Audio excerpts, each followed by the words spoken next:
भाजपा के 5 साल के बाद आज आकलन करें तो जो हमने किया था आज वो भी बच नहीं पाया, वो भी अस्त व्यस्त हो चुका है और जनता इस बात को हर कदम पर मान रही है। और मैं उम्मीद रखता हूं कि पार्टी मुझे एक समर्पित सिपाही की तरह आगे काम करने का मौका जरूर देगी।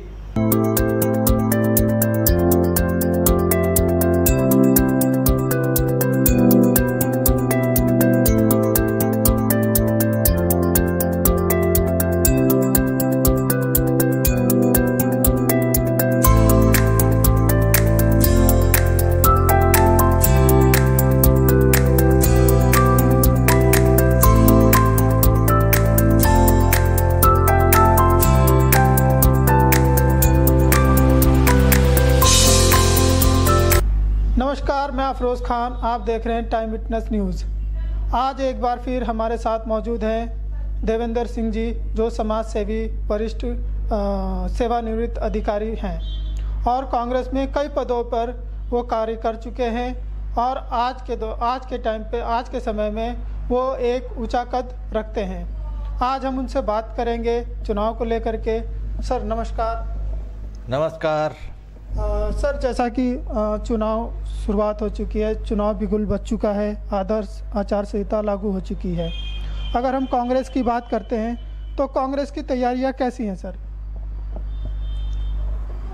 कांग्रेस पार्टी हमेशा से जन सरोकार के मुद्दों पर काम करती रही है और जनता के मुद्दों पर ही विपक्ष की भूमिका निभाती रही है। पिछले 5 वर्षों की भाजपा की सरकार उत्तराखंड प्रदेश में रही है और जहां जहां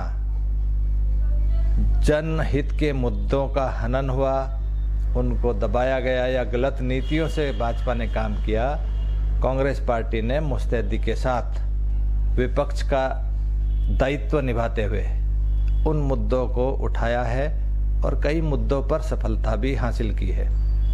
उसी सोच, उसी नीति रीति को लेकर कांग्रेस पार्टी आज पूरे प्रदेश में ही नहीं बल्कि देश भर में जनता तक अपनी उपस्थिति उसी तरह से दर्ज कर चुकी है जैसे आज से 70 साल पहले थी या सत्ता से हटने के समय तक थी।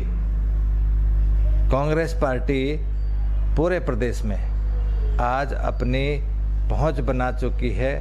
ग्रास रूट जिसे हम कहते हैं, ग्राम बूथ स्तर तक बहुत मुस्तैदी के साथ, मजबूती के साथ खड़ी हो चुकी है और अपना विकास का एजेंडा, जनता का जो स्वास्थ्य का, रोजगार का और कृषि किसानों का मुद्दा, जो हमारी फंडामेंटल राइट्स हैं या हमारी आवश्यकताएं हैं, उन सारे मुद्दों को, शिक्षा है, इस तरह के स्वास्थ्य की जो हॉस्पिटल है, एजुकेशन चीज़ें हैं, इन सब को लेकर एक अपना विजन लेके जनता के बीच में आ रही है और वो सारे मुद्दे जनता को पूरी तरह से मालूम है और वो उन सभी क्षेत्रों में जो मुसीबतें, जो कठिनाइयाँ जनता ने झेली है, उसका प्रतिकार भाजपा को सत्ता से बेदखल करके और कांग्रेस पार्टी को सत्ता में लाकर देने वाली है। सर, आपने भी कांग्रेस से राजपुर रोड से टिकट की मांग करी है। क्या लगता है सर, आपको कांग्रेस से टिकट मिल जाएगा सर राजपुर रोड से? देखिए, सबसे पहले तो व्यक्ति का अपना पार्टी में रहते हुए योगदान, कार्यक्रम और जिसको हम एक समर्पण, निष्ठा कहते हैं, वो सबसे ज़रूरी चीज़ है जो आधार बनता है, जिसके आधार पर अभ्यर्थियों का या कैंडिडेट का चुनाव होता है। उस नज़रिए से अगर मैं कहूँ, मैंने समर्पित भाव से कांग्रेस को मजबूत करने के लिए हर क्षेत्र में प्रदेश के भी कई क्षेत्रों में, बहुत क्षेत्रों में बहुत काम किया है और कांग्रेस की जो एक विचारधारा है, एक मैनिफेस्टो है, वो एजेंडा है, उसको जन जन तक पहुंचाने का काम किया है। और आज उसकी वजह से कांग्रेस के प्रति लोगों की आस्था बढ़ी है और इन सब बातों को ध्यान में रखते हुए पार्टी नेतृत्व इस बात को जरूर महत्व देगा और मैं उम्मीद रखता हूं कि पार्टी मुझे एक समर्पित सिपाही की तरह आगे काम करने का मौका जरूर देगी, मैं ऐसा मानता हूं। सर, आपको टिकट मिल जाता है, आपको टिकट मिलता है और आप जीत जाते हैं, तो आप जीतने के बाद कौन कौन सी ऐसी किन किन चीज़ों में आपकी प्राथमिकता रहेगी और किस तरीके से आप उन्हें देखेंगे? देखिए, हार जीत विधानसभा स्तर पे सर, विधानसभा स्तर हो या एक समेकित पार्टी का मैनिफेस्टो हो, हमारी पार्टी का ध्यान सबसे पहले ये मूलभूत सुविधाएं इन पर है, इन पर काम करने की बहुत ज़रूरत है। हम विधानसभा स्तर में भी वही चीज़ें पाते हैं, प्रदेश स्तर पे भी वही हैं और आज देश के सामने वही मुद्दे खड़े हैं जिनको हल करना बहुत ज़रूरी है। राजपुर विधानसभा की आपने बात की है, वहाँ पर बहुत स्कोप है काम करने का, क्योंकि भाजपा के समय में वहाँ पर नंबर 1 जो बेरोजगारी बढ़ी है वो एक असंगठित जो कामगार हैं, मजदूर हैं, खेतीहर मजदूर हैं या फल सब्जी ठेली होटल और फुटपाथ पे फुटकर जो विक्रेता हैं, ऐसे लेबर क्लास की ज़्यादा मुसीबत बढ़ी है रोज़गार ना होने की वजह से।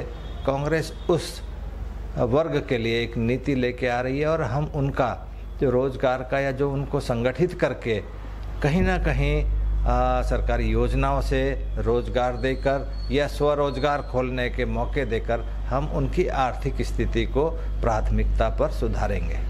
दूसरा,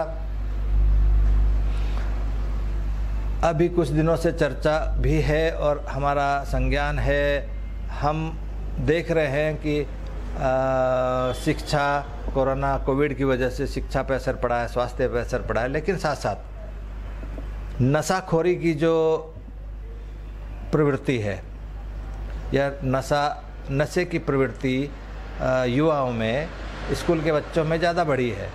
आज सबसे पहले उस चीज़ को रोकथाम करने की ज़रूरत है कि ये जो पीढ़ी है इसको नशे की लत से बचाया जाए और जो इस तरह के कामों में, क्रियाकर्मों में जुटे हैं या जिनको लत पड़ गई है, उनको एक सुधार की तरफ, अच्छी तरफ लाकर मेन स्ट्रीम में जोड़ने की बहुत ज़रूरत है। हमारी सरकार और हम उस पर काम करते रहेंगे, हर हाल में काम करते रहेंगे। ये हमारा प्रदेश है, ये हमारा देश है, इसके युवाओं का भविष्य चाहे रोजगार की तरफ देखते हुए हो, चाहे शिक्षा की तरफ देखते हुए हो, स्वास्थ्य की तरफ देखते हुए हो, हमारी प्राथमिकता होगी इन चीज़ों से युवाओं को बचाना। सर, क्या लगता है 2022 में जिस तरीके से चुनाव आ रहा है उसमें क्या लगता है किसी को भी पूर्ण बहुमत मिल पाएगी? आपके नज़रिए में क्या लगता है? ये तो आपने एक आज के समय को देखते हैं अच्छा सवाल भी है और एक अनुमानित सवाल और जवाब है। हम अनुमान कर सकते हैं, लेकिन अनुमान भी किसी न किसी आधार पर, किसी न किसी आंकड़ों के आधार पर होता है। जो कांग्रेस ने पिछले 5 साल में संघर्ष किया है और जनता को एहसास कराया है कि हमारे कार्यकाल, हमारे योजनाएं, हमारे जो सुविधाएं हैं जो हमने दी थी, वो और आज की तारीख में भाजपा के 5 साल के बाद आज आकलन करें तो जो हमने किया था आज वो भी बच नहीं पाया, वो भी अस्त व्यस्त हो चुका है और जनता इस बात को हर कदम पर मान रही है कि कांग्रेस ही है ऐसी पार्टी जो हर वर्ग, हर समुदाय के लिए एक नियोजित तरीके से काम करती है और उनके भले की योजनाओं का क्रियान्वयन करती है। तो प्रदेश की जनता का बिल्कुल एक मत, एक मोड़, एक मन बन चुका है कि कांग्रेस पार्टी को सत्ता में लाया जाएगा, तभी देश का भला, प्रदेश का भला होगा।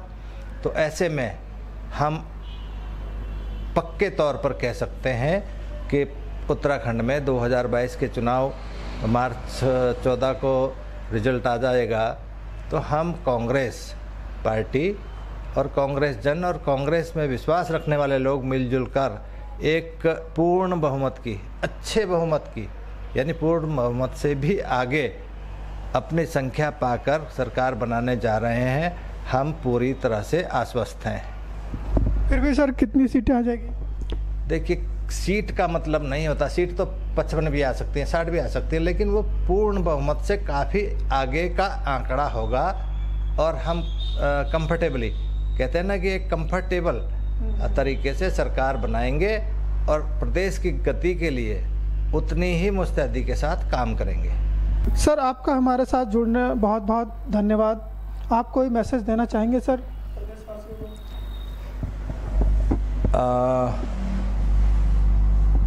सबसे पहले तो चुनाव आयोग का हम धन्यवाद करते हैं और प्रदेश की जनता से निवेदन, आग्रह, अपील है कि इस चुनाव में बढ़ चढ़कर भाग लें, अपना वोट डालें, कोविड के नियमों का पालन करते हुए और जो भी चुनाव आयोग के दिशा निर्देश हैं उनके पालन करते हुए इस चुनाव को शांतिपूर्ण तरीके से संपन्न कराने में सब सहयोग दें, ऐसी मैं अपील करता हूं। और टाइम विटनेस अफरोज जी, आप हमसे मिले, आपका बहुत बहुत धन्यवाद और मेरी तरफ से भी आपको भी शुभकामनाएं। आप कवरेज करें और जो चुनाव की प्रक्रिया पारदर्शिता है उसको बनाने में अपना सहयोग करें। धन्यवाद। धन्यवाद सर। अभी आपने जाना हमारे साथ देवेंद्र सिंह जी हैं, उनके विचारों को, उनके पार्टी के विचारों को कि वो आगे के कैसे चुनाव लड़ेंगे और जीतेंगे। उन्होंने ये भी बोला कि पूर्ण बहुमत से हम सरकार बनाने जा रहे हैं। हमारी सब शुभकामनाएं देवेंद्र जी के साथ है। मैं अफरोज़ खान, आप देख रहे हैं टाइम विटनेस न्यूज़।